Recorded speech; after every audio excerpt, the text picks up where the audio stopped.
Hi, everyone. Welcome to Here for the Health of It. We have a great show for you today. We have Aditi Bussells, who is a councilwoman for the city of Columbia. She shares all kinds of things about what it's like to be the younger generation breaking into the city council, what you can do, and what it looks like to run for office. So I hope you enjoy. Thanks for listening.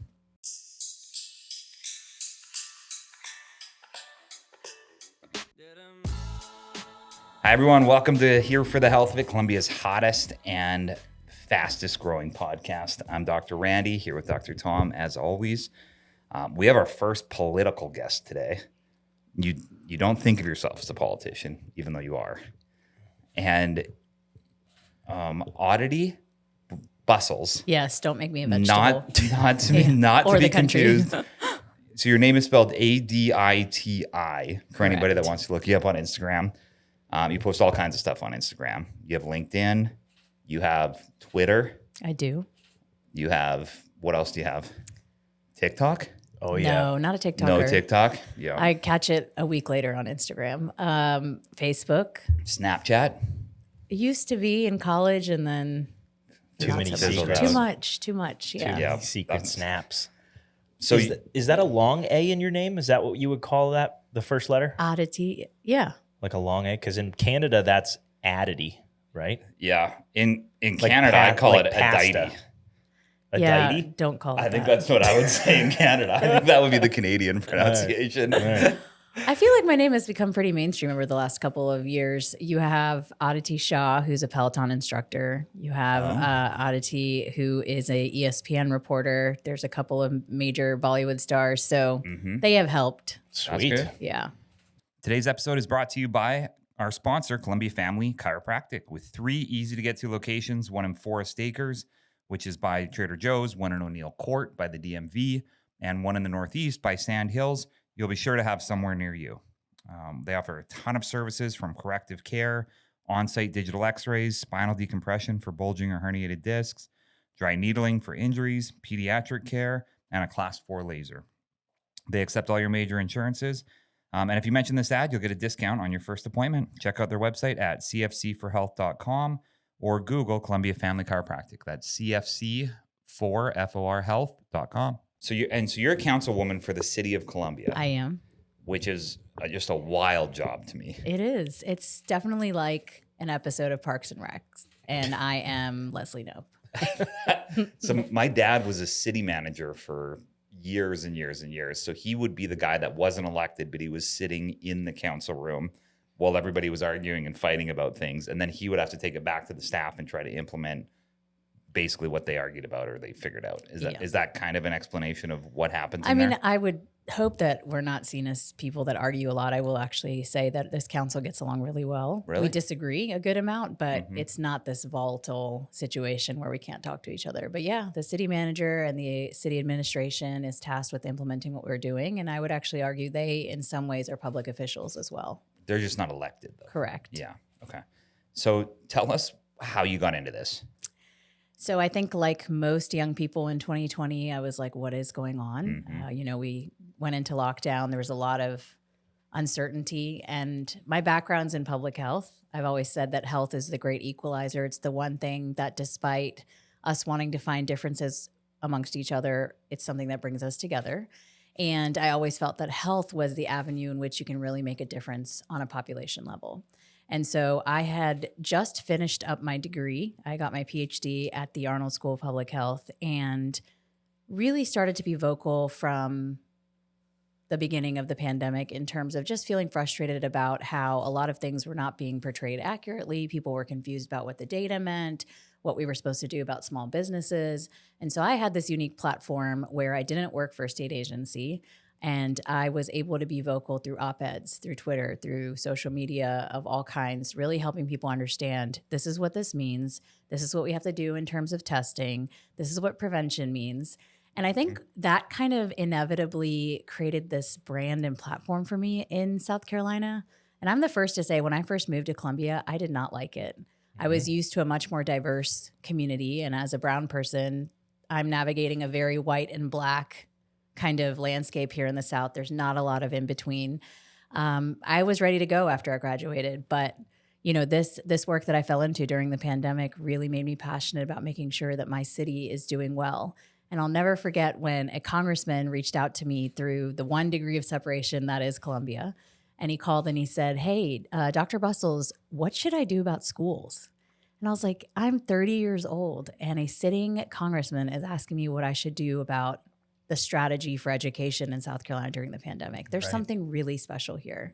And so, I started to think about, well, what if I did stay? My neighbor is actually my predecessor. She was the councilwoman at large prior to me, Tamika Isaac Devine. And she invited me over for a porch hangout like we were all doing during the pandemic. And she said, "You should run for office." And the first thing I said was, "But I'm not from here." She's like, "So what? We need young people to stay that care about our community, that are smart, that are passionate, and I'll help you." Yeah. And so I always tell people the best thing about Columbia is if you have an idea, a dream, or a vision, you are 1 degree away from bringing it to life. And as someone who didn't even know how to hire a campaign manager, here I am 3 years into my term, and I'm very proud of the things that we've been able to accomplish. So cool. Nice. Yeah. So there's probably some arguing involved. Oh, for sure. And probably some constituents that love you, constituents that don't like you, right? That's part of the job, I would imagine. What was it like all of a sudden being thrust into the public view and then having this almost like divisive group of people who are really loud? So I would say that there are all these playbooks and guidebooks for how to win an election, but there's no good playbook for how to be a good council person or public figure.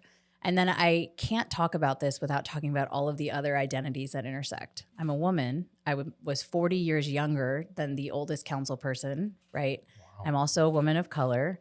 And I am somebody who already had a pretty, social media heavy platform. And so there is a different level of scrutiny that happens not just towards you, but towards your family as well. And the best piece of advice that I got was when you're running, your husband or your partner is also running with you. And so we really had to have some real conversations about if this was something that he was comfortable with. But it was definitely hard. And there was a lot that I had to process. And I tried to really practice what I preach in public health, which is take advantage of mental health services and really talk through, some of the things that I went through, whether it was people being really mean and making up things to just constantly feeling like the target was moving and you weren't enough. Right. To going back to what I touched on, what my identity as a person of color that is not typically seen in Columbia, how that fit into the landscape of Columbia politics, which has historically really looked a certain way, right? Yeah. And so it was a lot, and I took a lot of time to process, and there are still days that I think about things that really hurt, but I think I've developed thick skin, and I've realized that without some of these experiences, I wouldn't be the kind of fireball that I am. I have no problem ruffling feathers. I have some really incredible relationships with all different kinds of people. I'm very proud of having the most conservative Trump supporters that love me to the folks that are all about Biden that love me. And that is very rare right now. Yeah. And I do think that young people, if we want to see systems change, we really have to think about things in terms of issues and not parties. And I think local government allows you to do that. Nice. So the two most Googled things about you are who's your husband and what's your ethnicity. So let's just get that out of the way right now. Tell everybody what they want to know. So my husband's name is Louis Bussells. He is a prior Army nurse. We met while he was stationed at Walter Reed. I was home from college. Wahoo, go Cavaliers, went to UVA. That is the only reason why I wear orange in Columbia, not for Clemson. And he is a nurse practitioner at MUSC here in the Northeast, and just really has been incredibly supportive through this process. We also have a 1-year-old, Bodie Bussells. He is the joy and light of my life. And that has been an incredible experience, but also overwhelming to have 2 jobs, because the one thing I do want to put out there, y'all, is you do not get rich from being a public servant. You get paid. You're not supposed to get rich. You're not supposed there's to. Some Right. federal, there's some federal people who Sure. are getting very rich on insider Okay, let me trading. correct myself. I am not Okay, someone fair who enough. is, in a place where I could say that I am comfortable and can just be a public official, right? I work a full-time job at Deloitte Consulting as a public health consultant, and I'm a councilwoman where it is supposed to be, quote, part-time. But you all know that no one is going to really care about when they need to call you. And a lot of the Right. things that you need to do are in the middle of the day. So, without Lewis and his support, it really wouldn't be possible with the added layer of that. And then in terms of my ethnicity, so Aditi comes from the Sanskrit word Aditi, which Adi means beginning, Iti means end. My parents actually got that name from a Smithsonian exhibit when they immigrated here in the early 80s. They moved to the DC area and they went to a Smithsonian exhibit about India. And my dad said, I really like this name because Adi and Iti means the creation of life. And I was their firstborn. And so they are just my biggest cheerleaders and advocates. I'm trying to convince them to move down here, but I was very fortunate to grow up in the DC area and really be exposed to a lot of incredible things. Yeah, nice.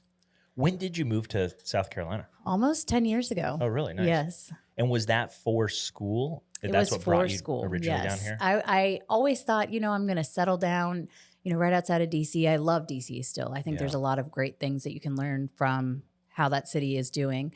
But always had the idea that I would move away for a couple of years. A doctoral program, as you all know, takes some time. Yeah. And at the time, my now husband was getting honorably discharged from the military. And so he said, why not look at Columbia? I have family there and they could be a support system for you in case you ever need anything.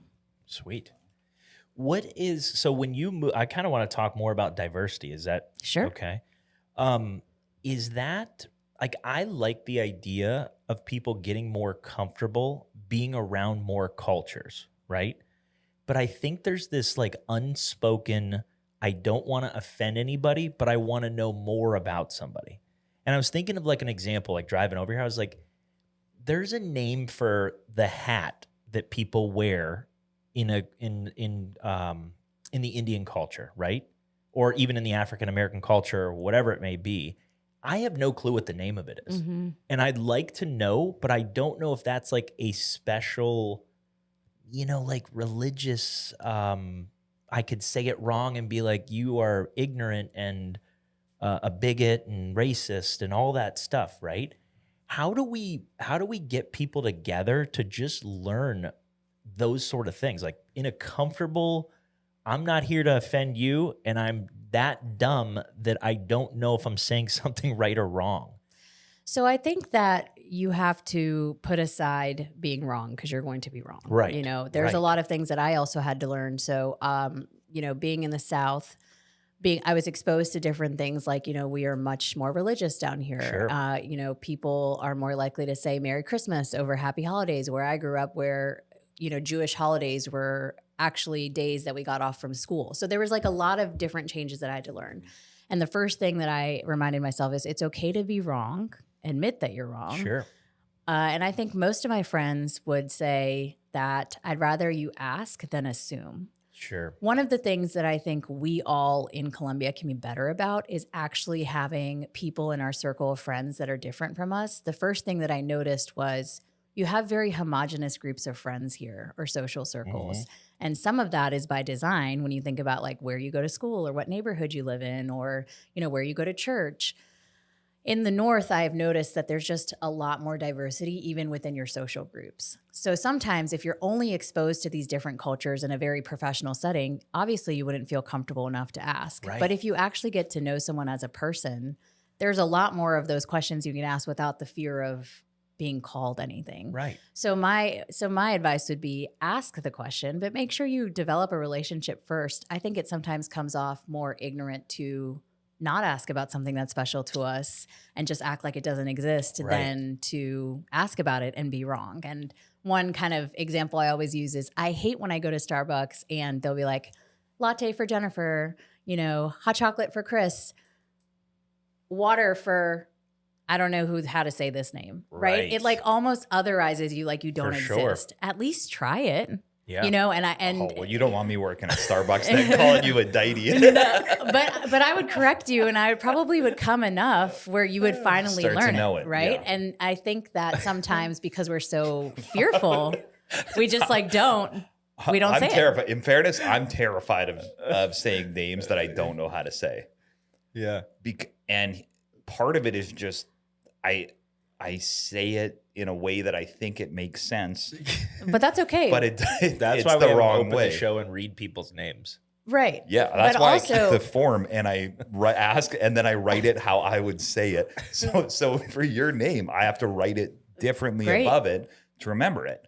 Yeah. Which now, once I've said it a few times, now it's. but that's the perfectly thing. normal. I'm like, maybe shift away from making it about you and your uncomfortability and think about how it makes someone else feel that you won't even acknowledge them because Fair their name enough. isn't English Oh, enough for that's you. being good. selfish. She's telling me You I'm are being selfish. so selfish. Yes, that's so Yeah. good. As someone who has to remember names and all sorts of amazing people in the city that, you know, whether it was knocking doors or they've called me before, I would rather try it and get it wrong than not try at all. Right. This is good. And because like and you mentioned like brown people. My son, who's 10 years old, would come home and he literally has no clue about anything. Mm-hmm. And he was actually talking about an African American, and to describe the person, just because I think of it like if there's like, I don't know, Legos over there, and there's like a yellow one, a blue one, a red one. And he's like, yeah, there was a brown person. And it was just interesting because it was like he's so innocent and just like naturally hasn't been doesn't know how to describe like how do I find this person. I was like, oh, okay, that makes sense. Yeah. Well, I think that's a lot of that's exposure and being intentional about Yes, putting him in spaces where maybe he is the only white kid, right? And he's like, oh, yes, yeah, this is so cool. And now, especially at that age. Right. And now some of his good friends, like that's the thing. He just likes him because he likes him, and that's it, which is great. So I guess behind the scenes, have you noticed, like, is race still a very big thing politically? Oh, 100%. And it's a huge part of my journey as well, right? I mean, we're going to be very honest here. I didn't fit into the traditional Democratic establishment, which, you know, typically you see a lot of folks that are or identify as Black or African American. And I certainly didn't fit into kind of like, I'm stereotyping here, like the good old boy Republican establishment either. And so when there were conversations about me, you know, people would say things like, she's not from here. She's not from here. And I will never forget that there was this professor of African American studies who is Asian. After I won, he wrote this very thoughtful essay on social media that said, when you tell an Asian American person you're not from here, they're never going to be from here because you perpetually see them as an immigrant. And that is rooted in this like fear of like, oh, she's different, right? Right. So it is often something that I'm thinking about in terms of how people see me, but then also how I feel like I now have this really unique role of creating new circles and new infrastructure that encourages people that didn't work together to work together. Right. You know, so, you know, most recently I proclaimed in partnership with the mayor, the first ever Columbia Black Maternal Health Week, which is crazy because Columbia is almost 60% Black and we've never done anything from the city in terms of maternal mortality. Obviously, that was a cause very close to my heart as a first-time mom, but also I felt like I had this unique space to be able to give my platform to folks that have been doing a lot of work to try and reduce the number of deaths associated with being pregnant. Yeah. And, you know, I had someone who I respect very much in the media come up to me and she's like, did it ever cross your mind that you are a non-African-American woman of color that championed this for us? And I was like, not until you said that, but now I can see how that may mean something. Sure. So it's always a part of politics because politics is so much about identity. Yeah. And so you may want to avoid it, but I think it makes you a better person and a better public official if you do consider the different perspectives of how people perceive you. Yeah. Nice. So food I think is a big thing too in different ethnicities. Mm-hmm. I'm from Canada, and where I lived in Winnipeg, Manitoba, they had all kinds of different. I think in my daughter's preschool, there was 19 different ethnicities: Syria, Philippines, China, Mexico, everywhere. And it was interesting because you would go in there, and everybody had a different type of food in their lunchbox. And I think that's also kind of an issue in the diversity world of.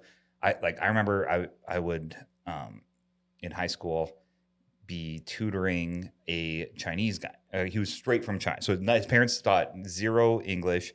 or spoke zero English, and then I was teaching them math. Yeah. And they just made me eat so much rice that I was like, I'm not doing this. And I was like, I don't want to be rude, but like, I just can't eat anymore. And then it was the same. We had a couple from India who lived across in the apartment right across from us.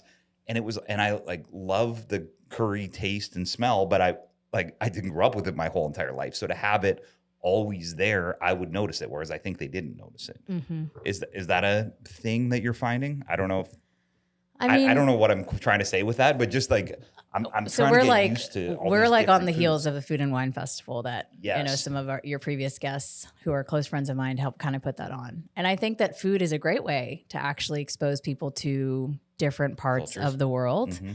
And I think that Colombia has been kind of underestimated in the types of foods we do have available and the types of cuisine that is coming in from all around the world. So yeah, I think that that's a great kind of entry point if you are unfamiliar to learn. And it's, to Tom's point, a less, I think, intimidating way to be able to ask questions when you talk about it through food. Food. So. I agree. Yeah. And Colombia's getting way better with their food scene. Oh yeah. 5 years ago, even it was It not was great. not, yeah. And there's some people that are really putting in some work and effort. To I get mean, a we better have food scene. 2 James Beard Award Right. nominees, which That's is wild. incredible. Yeah. Yeah. Let's shift gears to health. Okay. I always have been of the thought, if we can't come up with a consistent definition of like what is health, like if you ask somebody like what health is, it varies to like being thin, looking good, feeling good. And there's not this like, what are we driving towards when it comes to like what health is? And that's where it always gets lost because we come from a philosophically different world in the chiropractic space. Like we just look at things. For sure. We're more cause driven, I guess is probably the best way to say it, Mm-hmm. versus symptom covering up, right? Or waiting for the issue to arise and then trying to treat. We're more on the front end of it. Like, let's try to never get it. Like maybe that's where we need to put our efforts. And the definition that we would consistently use, which just seems to make sense, but I'd like your thoughts on it coming from the public health space, is when the body is healing and functioning optimally or at 100%, which is, there is no finish line to that. It's one of those things like you're always trying to achieve. There isn't a person that you measure and you're like, yep, you're at 100%, keep it going. It's a work in progress every day sort of definition, if that makes sense, right? So you might be 60% today, but let's get to 65, 70. Let's just move you this direction. What are your thoughts on just when you're working with schools or you're working with trying to create public health, how do you even set the measurement of like, what are we doing? What do we want to achieve without that? That's a great question. I do appreciate that in your space, you all also think about prevention as really being the cure. And I think that's what is so unique about public health, but also makes it really hard to fund public health. Because if prevention's working, then you're not seeing it, which means that there's nothing to spend money on, right? So when it comes to our medical system, and that's something I really want to distinguish, when we think about public health, we're thinking more about what are the root causes of these chronic conditions or these long-term kind of diseases or illnesses. And if it's something like engaging in unhealthy behaviors like smoking or drinking or unprotected sex, why is that happening, right? What are the factors that are leading to that decision making? Yeah. And so we're thinking about it more in terms of a population level where when you think of traditional medicine, you're coming in when you're very sick. I mean, a lot of folks our age don't even have a primary care provider. They go when they're sick.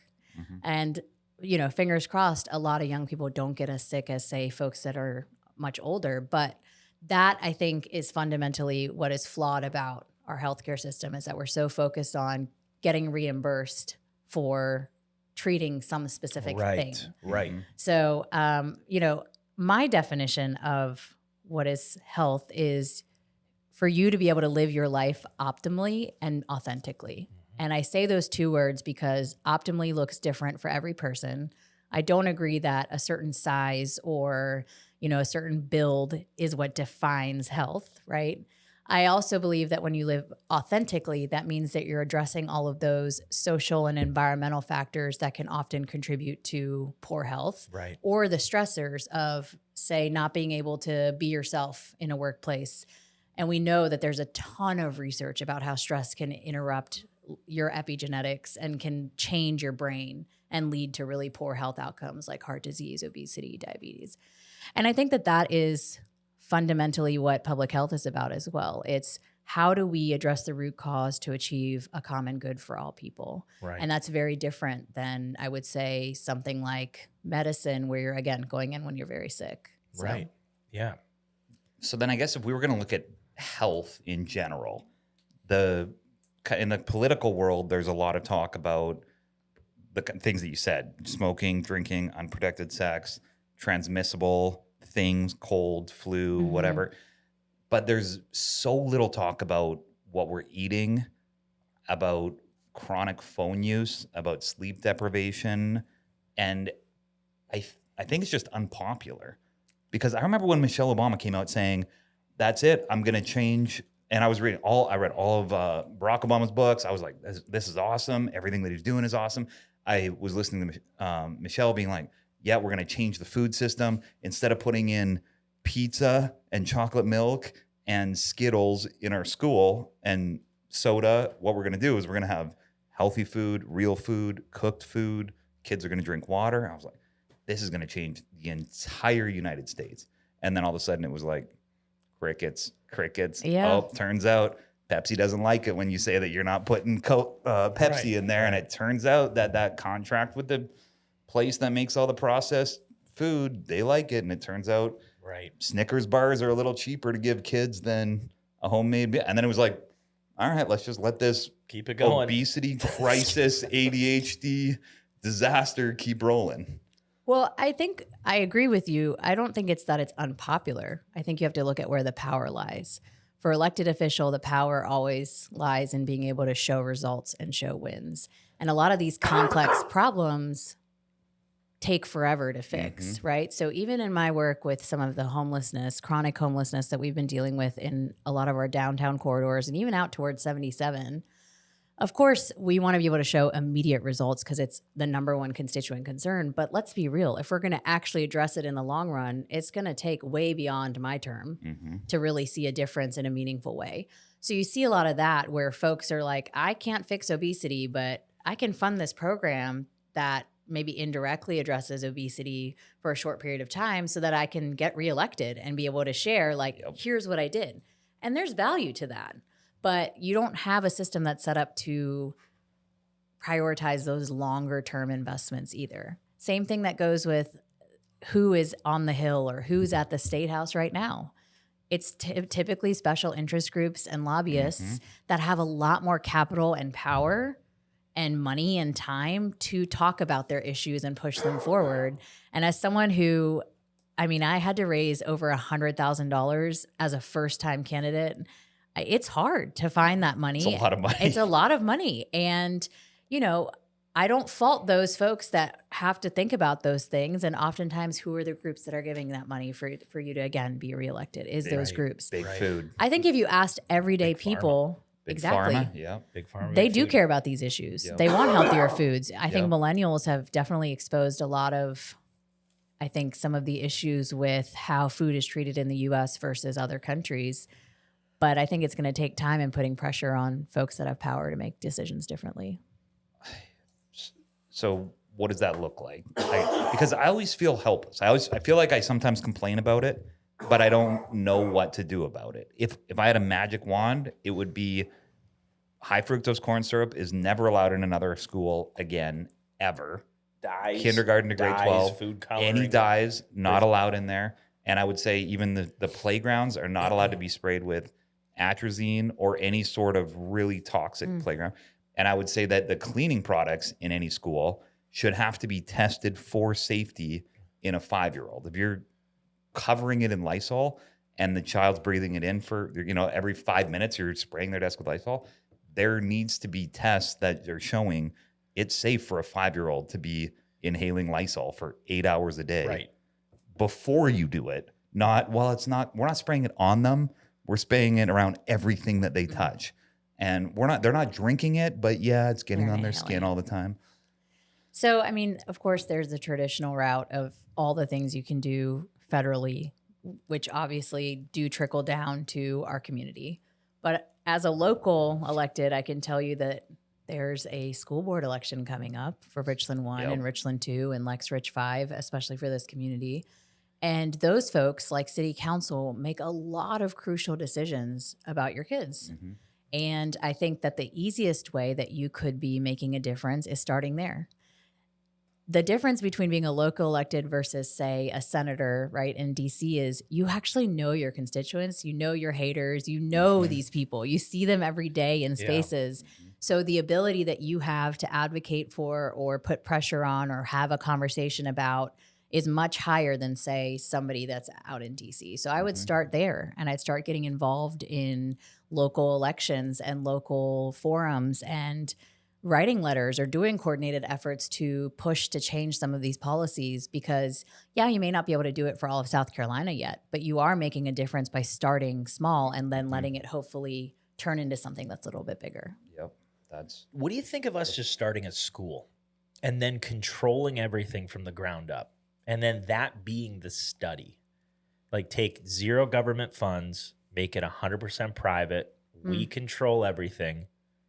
And then like literally on like a thought that we've had with a bunch of people here in Columbia of like, let's just get a building. Let's get people that line up philosophically. Let's make the focus health. And then of course, all the standard stuff in education, and then make sure that like, that's the study. I don't see why we shouldn't do that or wouldn't do that.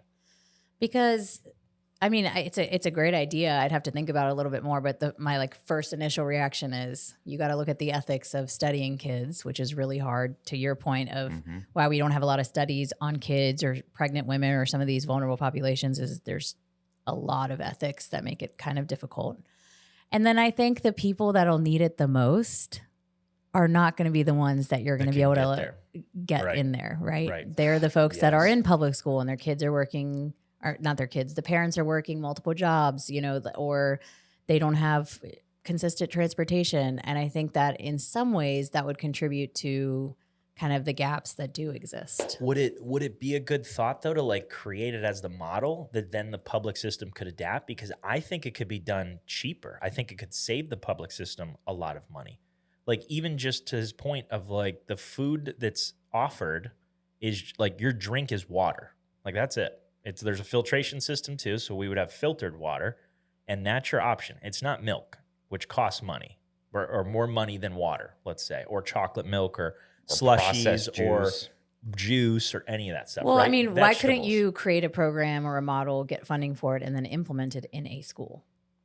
Right. In an existing school. The problem is the red tape of where then if something changes above, where a big pharma, big food steps in, now you're handcuffed by like, oh, like those are our bosses. Whereas if we start something, it's like we answer to nobody except for what like our core value. Everything's just going to be based around core values. Kind of like how the country started. I mean, I don't know if you would be answering to nobody, but I see what you're saying. And I think it's like this energy and thinking through these radical ideas. And I mean, this is kind of radical, and I don't mean that in a bad way.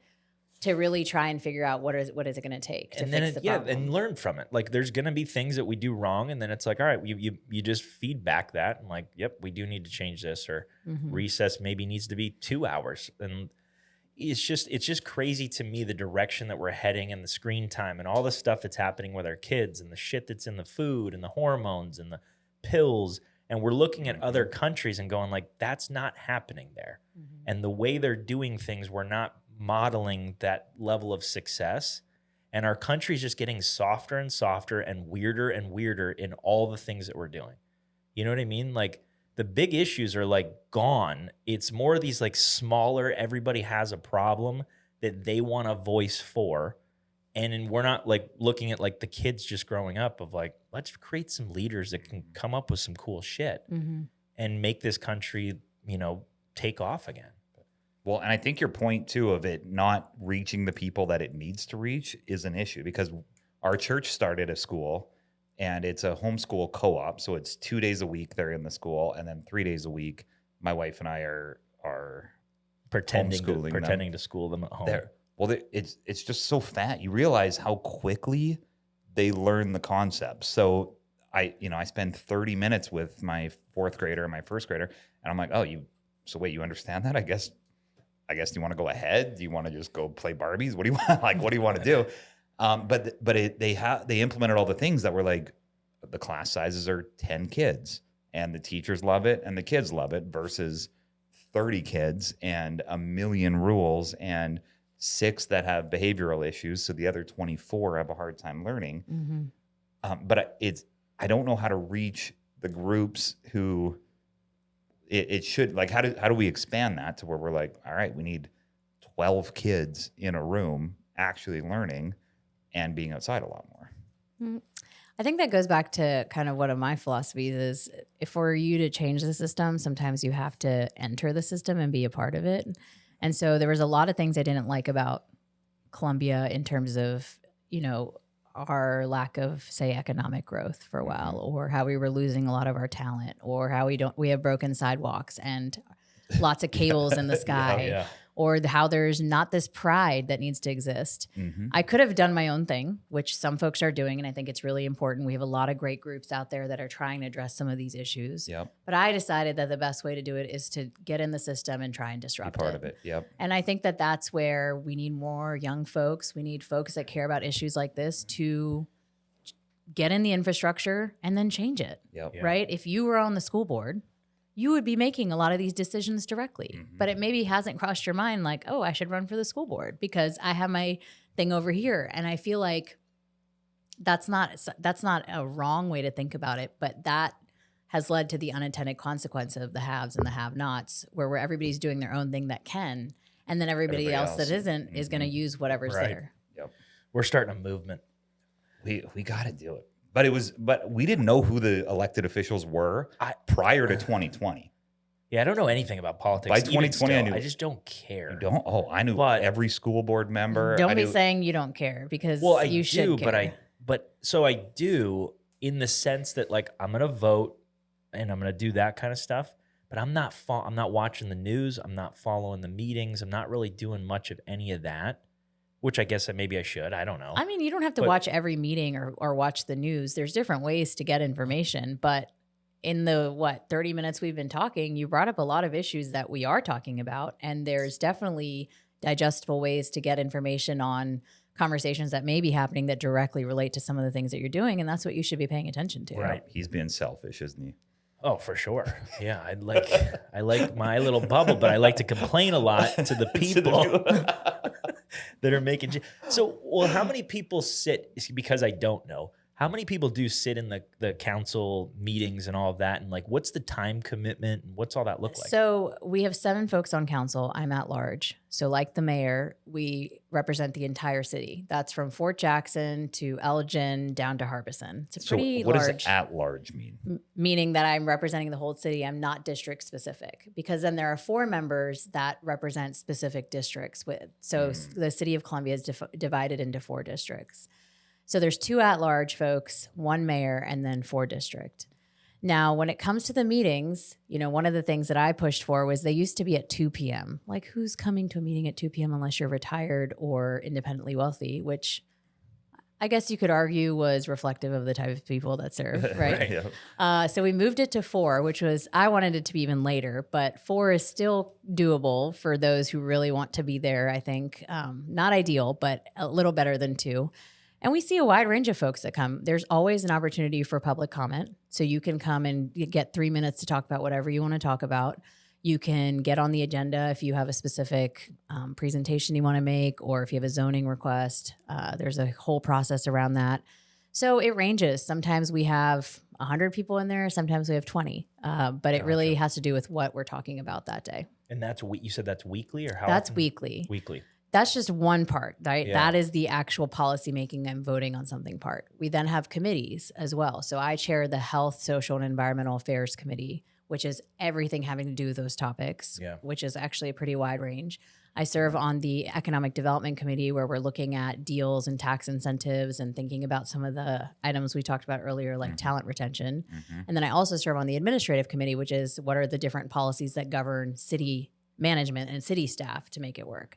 So that's another commitment. Gotcha. And then on top of that, you have speaking engagements, community meetings, all sorts of things. So I mean, it wasn't great, but it was no surprise. I went back a week after I gave birth because we don't get maternity leave. We have 4 years. And as a young woman, the same people that were like, oh, she's not going to be effective anymore. She is a mom now, and that's all she's going to focus on. We're also like, oh, where's your baby? How are you here? Right. You know? And so it's kind of like a damned if you do, damned if you don't. Sure. It's definitely a huge commitment, but I'm the type of person that if I'm going to commit to something, I'm all in and I want to do a good job. Yeah, I was wondering if like motherhood shifted anything for you. Oh, I changed a lot of norms at City Hall, that's for sure. I was pumping in the city in the city council office. I had to correct people when they'd say, "Oh, is Lewis babysitting?" Nope, Lewis is not babysitting. He's parenting. And that's good. And I reminding still call people, it babysitting. Yeah, you're not Randy. babysitting, you're a parent. And I would just have to remind them that the norms are changing and the norms need to change. And while our political system isn't set up to be amenable at all to people that have given birth, but it's possible. So, I had a pack and play in our chief of staff's office. There were many times where a constituent needed to meet. I didn't have childcare that day because I was on maternity leave. Baby would be across the hall and I'd let them know I'm here. Yeah. Bodie's across the hall. And I want you to know that that is a sacrifice that you make as an elected official. Wow. That's cool. And once you have a child too, you realize the things that you really do care about and the things that you don't care about. Yes, your priorities definitely shift. Here's an interesting one that I'm finding is, especially in the late 20s area, they'll have a dog and the dog is their quote unquote baby. And it's their grandbaby and they talk to their parents as if, it's your grandbaby. Do you want to see your grand doggy? Like the whole thing. It's my child. And then they have a kid and then like a real child. And then they're like, oh, wait, I was treating my dog like it was a child, but it's actually a dog. But I'm wondering if there was any beliefs that you had before that you really cared about. And then you had a child and you're like, whoa, this shifted my perspective. Did you have a dog? I have 2 dogs. You do? So do you look at them differently now that you have a definitely child? do. I still love, the first dog I ever had. She's almost 8 years old, and everybody would tell me that your relationship changes. You don't have as much time, but the time that you do have is still meaningful with your dogs.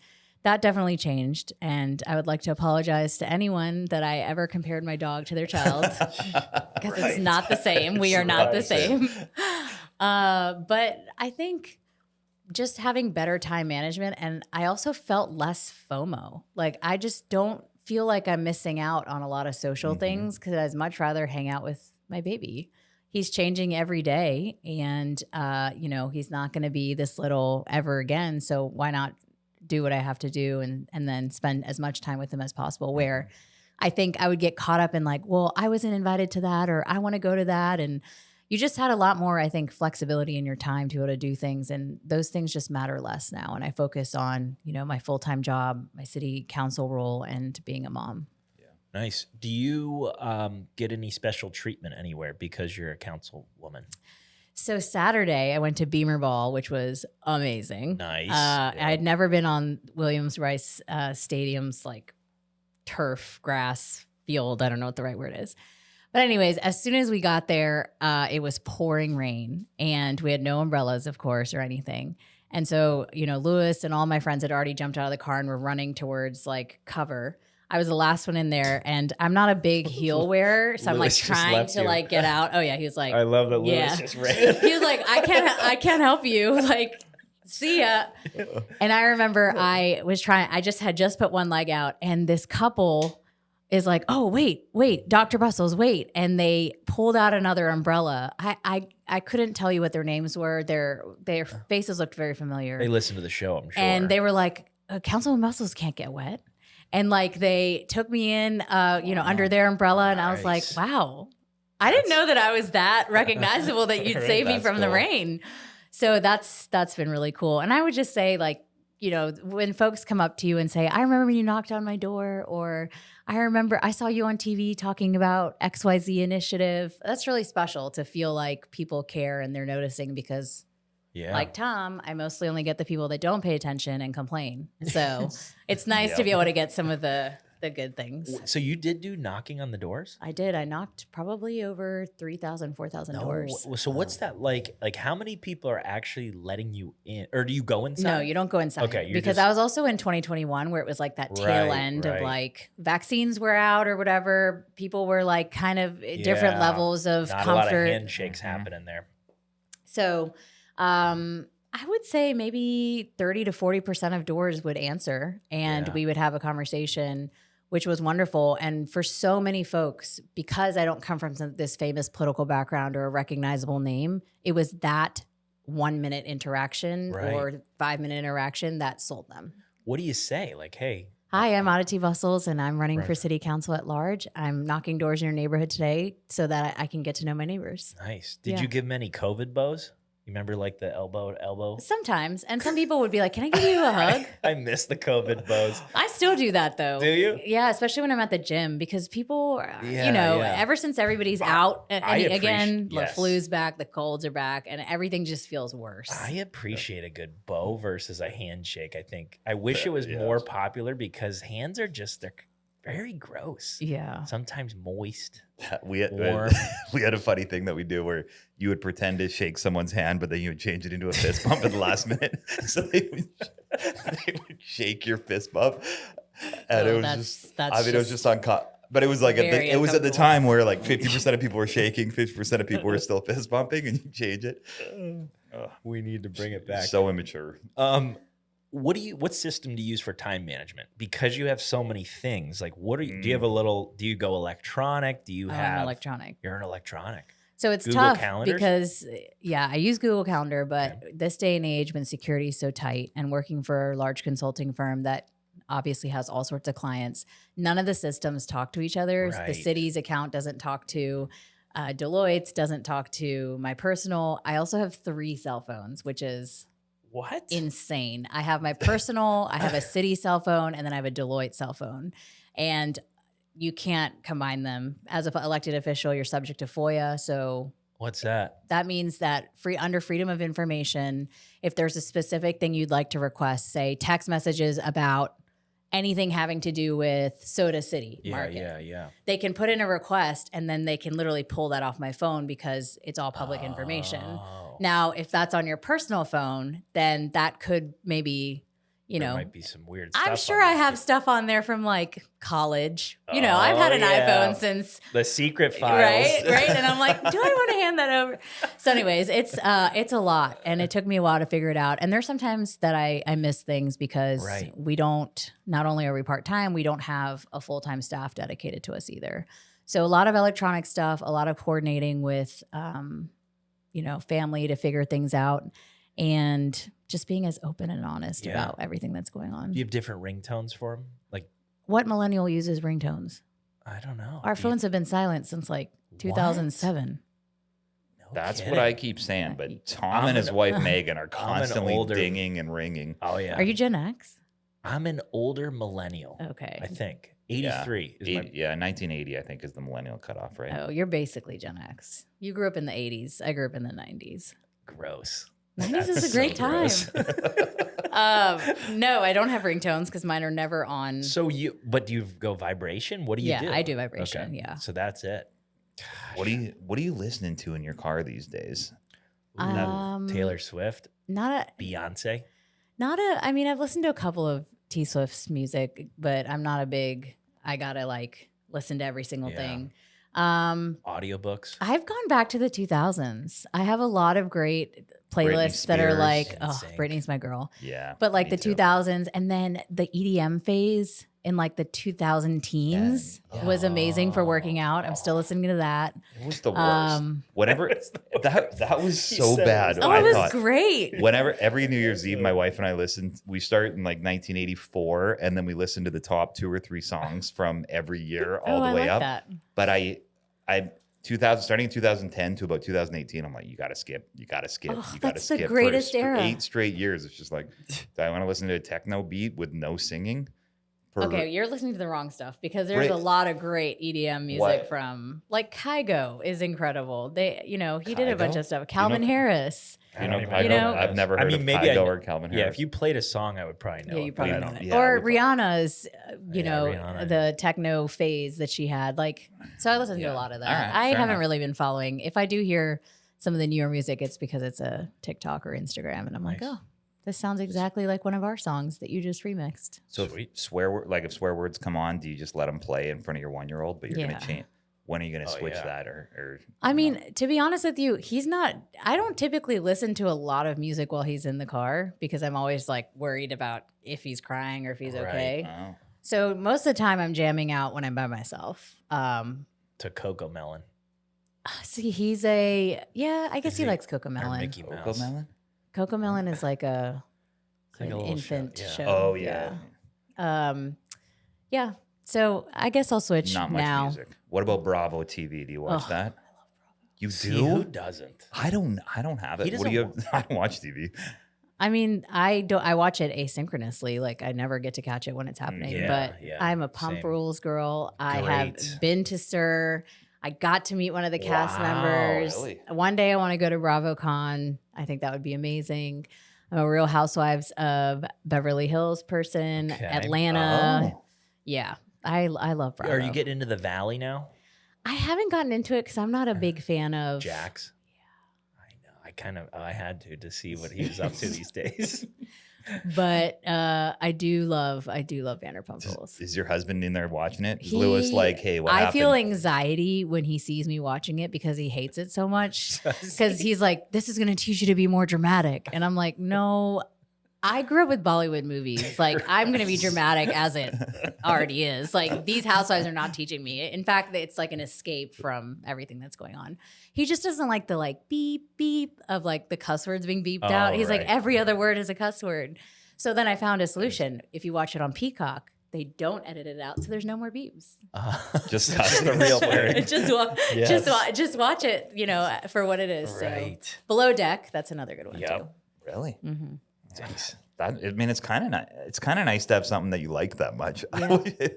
I wish I lit up about something as much as you do. All the Respect Reddit, that, all the you and Reddit Tom. accounts and like the Housewives accounts. I don't know why. I'm very There's into something about it. Yeah. It's addicting. Yeah. We've been talking about trying to get a dating show for Columbia coming up. Yeah. Um, Tell the mayor that. yeah, let them know that we're He's thinking been about bringing he's been something. begging to get on our show, and we're just like, listen, we're too We're hot booked right up. now. We're booked. Sorry, Daniel. They Tell- only allow cool and Yeah. hot council people Yes, on the that's show. right. Yes. Neither of which is what you are. Tell So him, tell him if he really wants to, in a few months, we might be able to get him on.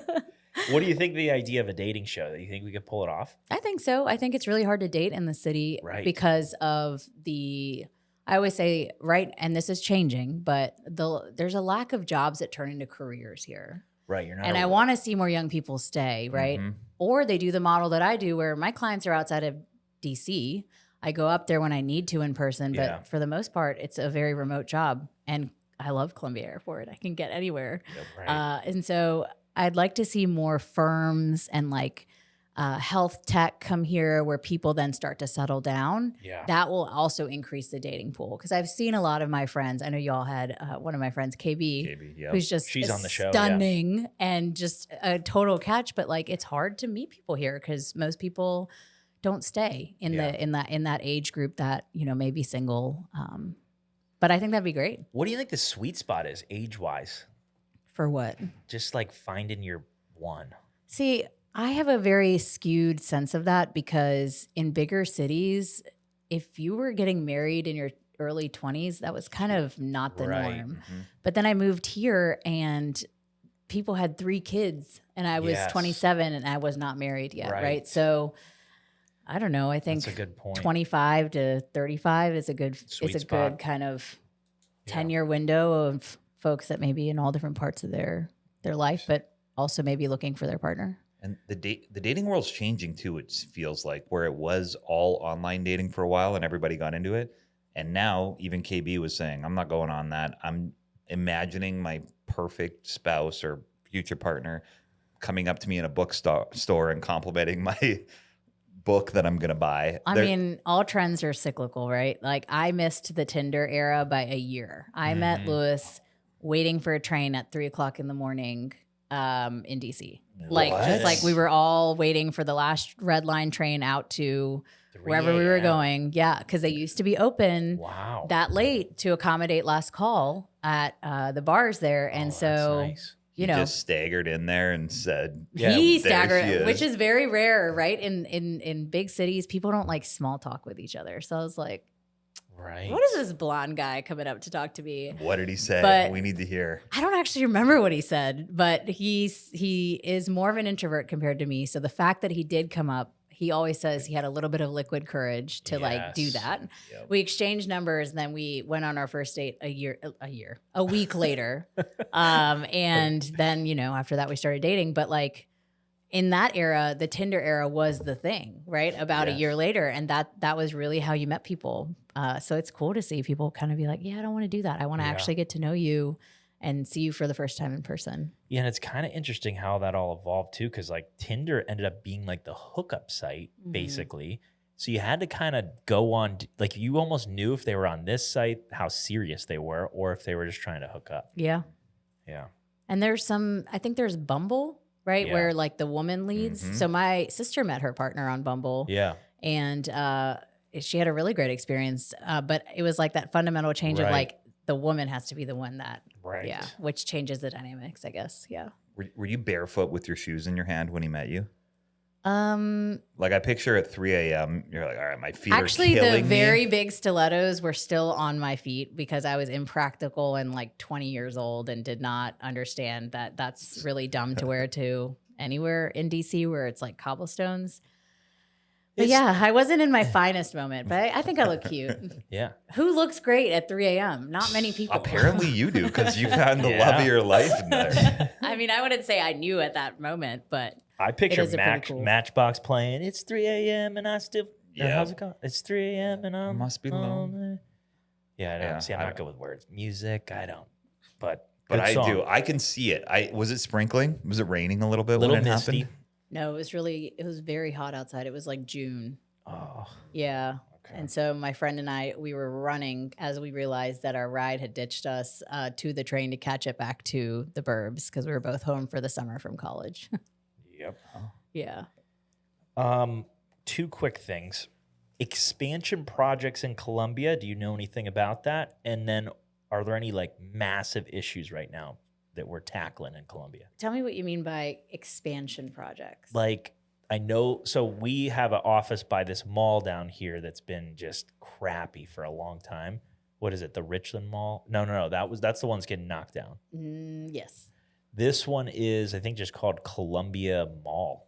Maybe. Yeah. Well, there are definitely some plans for that. I don't believe that that's in the city. So that's the other thing you have to keep in mind is, and I think sometimes people overlook because the city of Columbia, you know, we have so much more, I think, notoriety when it comes to some things. But there are also, don't quote me on this, 14 or 17 or a decent amount of council people on county council that has a much larger budget that are in charge of some of these pieces, right? And we work very closely with, you know, EMS and Sheriff Lott and the coroner and some of these things. But like they, you know, are the ones that are working on some of these things. So yes, I have heard that there is some ideas that have been floating around, especially for some of these kind of old school malls that are no longer the way to shop. So stay tuned on that. But in terms of expansion within the city, I mean, we have gotten a historic amount of applications from developers to fill lots. Really? So the biggest thing that I think this council, certainly the mayor and I have always said is we want more density. We have a lot of abandoned lots, parking lots, like spaces in prime real estate that could turn into a really cool thing. And we're starting to see that happen, right? We're starting to see interest in UG Street so that when you get right off of the highway, it's actually going to be dense with mixed use, right? Yeah. Or some of these kind of random lots that have just haven't been sold and have been sitting are turning into luxury apartments or restoring historic buildings. So we're seeing a lot of that. We've actually run out of space on Main Street. So when we have folks that come and they say, oh, we want to move on Main Street, we're like, you can go to Lady or Marion, but like we're really actually full, which is a great thing. So I think the next big focus is how do we connect the Vista 5 Points and Main Street a little bit more and Sure. make it the norm that you can walk between these things. A lot of that will have to do with infrastructure, road diets, making it more pedestrian friendly. Some of those changes are coming on Assembly, Yeah, I was but wondering there's a about lot more. Assembly. Yeah. Are you guys trying to tie Assembly in Yes. to somehow? Because Yes. So we are looking at the big intersection, Gervais and Assembly. Yeah. That needs to be more pedestrian friendly as more people are walking. right. The south side of Assembly and Main, there's already efforts underway near the university to make it a easier pedestrian friendly space. Then, of course, you also may have seen in 5 Points, they're narrowing the road near Divine and Hardin. Yeah. Because that's where a lot of, kids are crossing at night, and it's just not safe when people are flying down the road. Right. So we're starting to do some of that. But in terms of crucial issues, I mean, we've touched a little bit on homelessness. That was one big thing that Yeah. a lot of us took on. Violence is still a huge issue in Columbia. We've put in a lot of different things to try and address it, but the city can't do it alone. Right. And that's something that I say that you have to have state investment. You have to have regional cooperation in order to see some of these changes. We're looking at things like food insecurity and making sure that our mobile market that we launched is getting into neighborhoods that don't necessarily have a grocery store. Cool. So lots of different things that we're working on. And for me, I think really changing the narrative of how it is and what it is like to live in Columbia is really important to me. Yeah. I think that we are sometimes our own worst enemy in terms of being able to talk about Columbia in a positive way. And like you said, in the last 5 years, so much has changed and there's so much to offer. I can't tell you how many people we walked by at Food and Wine this past weekend at the grand tasting that said, wow, this is so much better than Charleston's. Really? Because we didn't run out of food. Yeah. We have a beautiful venue with the historic homes. Yeah. It was great weather. You had great music. Like, you really got to see the pride and joy of Columbia. And I think we compete with a lot of other Sure. cities that you may assume are the more traditional, like Food and Wine type of places. Well, the Yeah. downtown, you're right, is getting, and Main Street especially, you can walk to multiple different restaurants from the State House, and there's somewhere good to go all the time. Yeah. Yeah. And the baseball stadium, too, is getting Yeah, we're getting a lot of overhauled and investment done. there. We have a brewery that's come in. We have a coffee shop coming in there. We have a law firm that's invested in there. I think Bull Street's going to look very different the next Sweet. couple of years. And I would just really like to see it succeed. That was implemented before my time, but of course we're making sure that the project is finished. Is there anything secret or is everything public? Like, these meetings are all public, right? So for the most part, most things are public, but under South Carolina law, the things that we can keep, quote unquote, confidential, I won't say secret, is an executive session. And that's typically personnel issues, right? Gotcha. Or if we're being sued, right? Those are things we'll right. talk about behind closed doors or things of that nature. But for the most part, everything else we talk about in public. Nice. So we could show up and get 3 minutes. At the end of the meeting, yep, you sign up for public comment and you get up to 3 minutes and it's timed so that everybody it's fair. Do and you can talk. guys address it right there, or what happens with We it? do address it. So we ask you to say your name, where you live, so that we have an idea of what district you might be in, or if you're a city resident. You say your piece, and then typically the mayor may respond and say, here's how we're going to follow up with you. Or if one of us are on that project or idea, then we'll just talk right back to you So we could- from the table. Nice. So we could show up and be like, Daniel, we know you've been wanting to be on the podcast. I mean, So if we that's how wanna you want to know- use your 3 minutes of minutes. time, How can we do that week? Like, is it a weekly thing? Like, or do you guys ever limit somebody? we know there are folks that come Every every week. council meeting to talk That's about whatever great. issue they're passionate about. We meet the first and third Tuesdays. So we have 2 meetings a month, roughly Okay. speaking. And that's really the opportunity. I think that would be hilarious. I if would you love came. to. I think I'm going to show up. I'm not going to necessarily use the podcast because, yeah, maybe. not? I mean, I don't know. Maybe I will. Hi, my name. But I like to I'm the complain. host of Columbia's hottest podcast. Daniel's been trying to get on the show for a while. Hey, Daniel, good to see you. Just keep. Now, have you been a part of anything that like somebody attacked or like got real crazy in there Yeah. at the podium? Feisty. Yeah. What- Security. What are some of the topics that get real feisty? Like, is there a I mean, back to homelessness. homelessness? Right. We Like had some people in their neighborhood and they're pissed off about that, or No, we had people that- from outside of Columbia come with the sole purpose of recording us, then chopping it up, putting it on their platform where they have over 200,000 followers, doxing us, and trying to get people fired up about something that they knew nothing about, but it's an easy story to be able to tell on Right. their platform. And that taught me a lot as well about how you cannot believe everything that you see on Twitter and Instagram, because so many people are looking for like that sound bit or whatever that's going to Yes. help them go viral. Bravo. Yeah. Don't Don't you dare. don't come to sorry, Bravo, that's not edited. okay? Don't you dare. What you see is what you get with Bravo. Okay. But that really made me realize like, okay, you have to think about issues, not just white and black. There's always a gray area. Yeah, There's yes. always more to the story because it's a business, right? You're making money when you're an influencer and you're able to go viral. You're also making money Right. when you have this controversial headline in the paper, or you're also making money on your network show when you talk about certain topics from a certain angle. So that was pretty crazy. I felt a little bit uncomfortable, mostly because like our personal information was out there, Right. but I think the city has done a really good job of making sure that we're okay. Protected But and- you know, we drive ourselves everywhere by ourselves. You know, very rarely do we have a or security, anything. but there is always security in City Hall. Yeah. Yeah. What's doxing? Doxing is when they put all of your personal information out there without your consent. Like they find things about you, and then they'll be like, this is so-and-so, this is where they live, and this is their cell phone number. Yep. Oh, yeah. And gaslighting is when you make someone feel like they're crazy even though they're not. Correct. Yeah. Is there any other ones that I should know? Yeah. I just learned gaslighting last year, but doxing I didn't know about. Oh, I've been learning a lot of the Gen Z terms. this is not Gen Z. No, I know. These are different. Well, they're kind of Not doxing. Not Doxing. doxing. No. Neither is gaslighting. Gaslighting is a psychological term. Oh. Okay. Do you know fetch? Do you know the term fetch? Have Yeah. you seen Mean Girls? Have I seen Mean Girls? I just saw the musical at Koger. Did you Center. go see it? Yeah. Yes. It was really good. Tom I went. and Megan got me a hat that says fetch because Mean Girls is my favorite show. I love Mean Girls.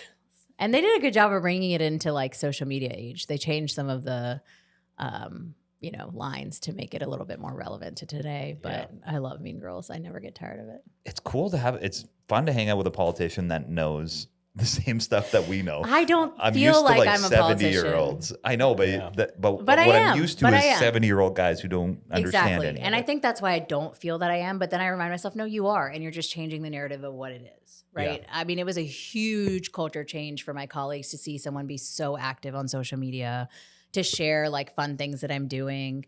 And for some of them, it made them uncomfortable. Like, you're like telling too much. But then I also was like, but this is me. This is why I was Right. elected. And I'm not going to change who I am outside of here because that's kind of part of my story. So maybe I'm like the new definition of a politician, someone who is also a person that just cares deeply about her community. Yeah. And remind me of that if I ever do something dumb, and tell me that, hey, you're a person first and come Yeah. back down to earth. Yeah. Well, that's what I always think. If I was in the political world on your social media, you would feel pressure to just put political stuff on there all the time. Well, that's why I have two accounts. I have Aditi for the city, which is kind of cutesy, but also very strategic handle because it makes you remember my name because it kind of rhymes with city. And that is one that's dedicated to all city related. Like if you just want to know about city stuff and things that I'm doing, go there. If you want to know about like my life outside of that, I have my personal account, Aditi Bussells, which you see a lot more of like my family and my friends. cool. And sometimes I'll cross post, but it was important for me to keep those separate as well. Nice. Do you have a middle name? I do now. Shrivastava is my maiden name that I turned Moved into in my there. middle name. Yeah. But You prior used to to that, you not didn't. have a middle no, name? most Indian No. people don't have middle names. No kidding. Really? Yeah. See that? Holy smokes. Something My you wife learn. has two. Wow, that's I know. It's too much. See, a lot. This is where the culture stuff. We got to learn this. Yeah, it's so in small town southern Indiana culture, you give two middle names and then call them by their first middle name. interesting. You drop the first name. You drop the first name but you and still you give them it to 'em. two first names two middle names that are hyphenated, but you only call them by the first middle name. So I know in some Latino cultures as well, you take the mom's maiden name as well, and you have a middle name. So then they have four names. Oh, a double one. Yeah, Yeah. which is really cool because it like helps keep the legacy of the name. Family lineage. Yeah. Have you ever done 23andMe? No. I was hearing some of my staff were telling me about it yesterday. The crazy things they learned about their family doing 23andMe. Oh, you should go on Yeah. Reddit and look at the 23andMe thread. How many Is it people? wild? Yeah, how many people have learned about who their actual biological parent Right, is yeah. and things like that? Yeah. I did it a long time ago, but I don't think I got much out of it. Like maybe Yeah. I need to refresh it. I'm thinking about getting Polish. Like my great grandfather was from Poland, so I want to find out more about Yeah, that. that's cool. But I don't really know anything about 23andMe. Did they sell your? I You, have you no pay idea. them. You pay them to do it, and then they what? Sell it to. I am first somebody? generation, Indian American, born and raised here, so it's pretty easy for me to kind of see Straightforward, that. But yeah. maybe Lewis would be interested in seeing, where his family came from. Because you probably don't consent to having your information put in a database somewhere. Well, this is right? why you have to read all that stuff before you Yeah. click agree that no one reads. Yeah, no way I'm That reading it. makes But sense. that's the worry though, is that they want to get your DNA for future conspiracy shit. You know? I mean, Like I another know that there strain. has been some controversy with some of the genetic Mhm. Yeah. websites, but I don't follow enough to be able to know. You think we landed on the moon? Yes. Okay. There's no, that I believe that there's no way we did, but we're not going to get into it. We're not going to get We're into not it. going to get into it. I just needed to know your stance. It's been Joe Rogan just had a big guy or like a big podcast all about it. So now it's like a hot commodity, which I don't think. That's all I I needed to do know. think we watched Joe landed on Rogan. the moon. Joe Rogan, do you listen to him ever? No, No. She doesn't like Joe. you don't like Joe. I have no feelings because I don't care enough about his podcast to have an opinion about it. Really? But I do know that a lot of people follow him. Yeah, I think the cool thing about it is I think he's the biggest podcast in the whole.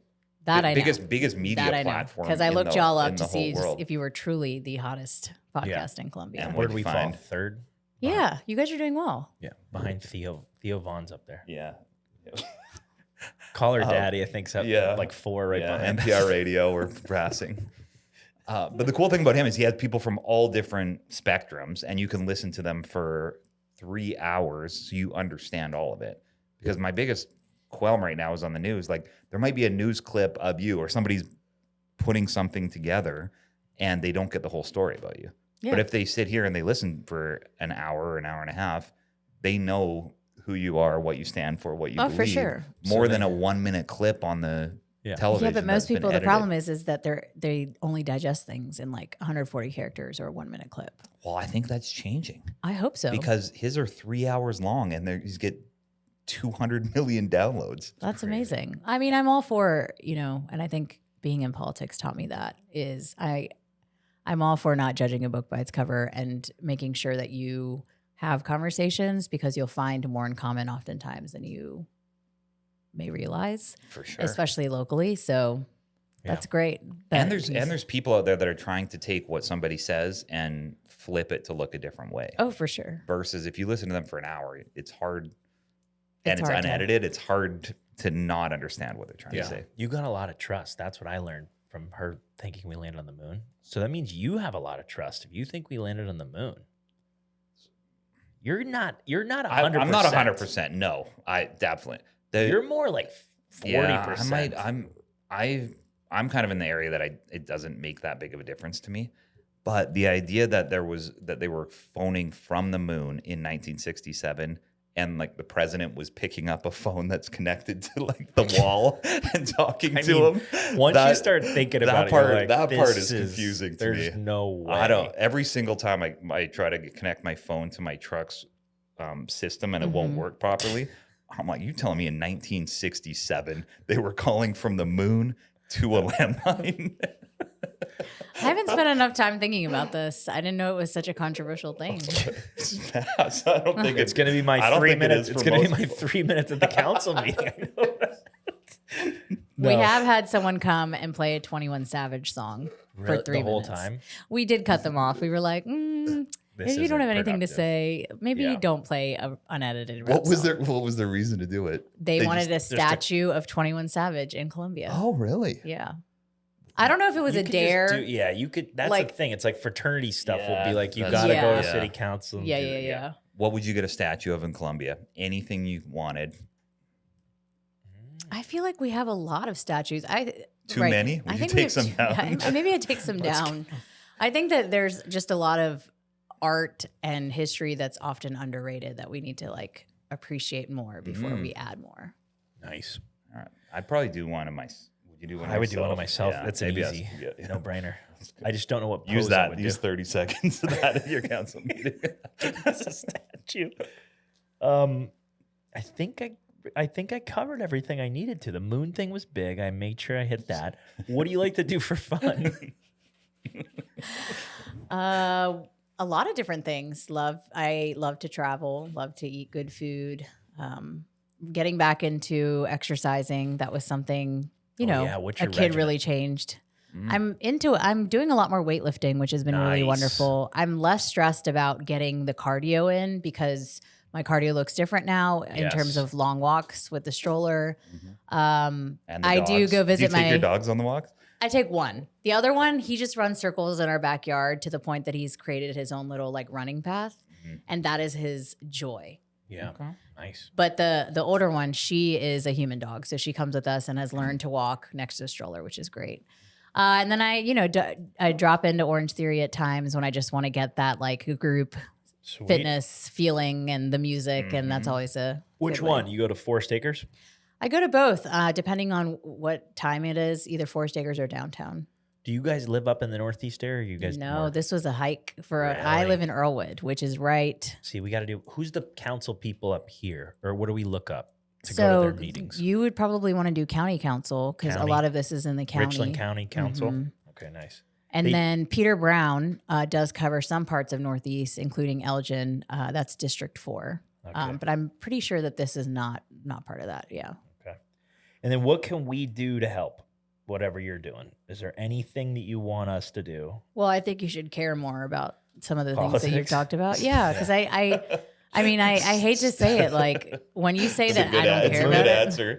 I know. It's so a non-political Just answer. growing She could be up- like, well, you go to my website and Just support my care more. nonprofit. She's like, No, care more. You just need Care to care more. more. Oh, and then of course I have to plug. Fine. I would love if the folks that are listening would consider following along because it's a great way to get information. Aditi Bussells is my handle. And then of Nice. course, if you want just city stuff, Aditi for the city.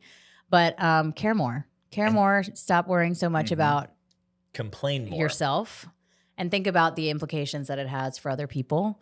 Because that's the only way that things are going to change. We're not Right. at a period in life where politically things are that great for anyone. Yeah. And we are the next generation where all of these policies will be affecting us and our families directly.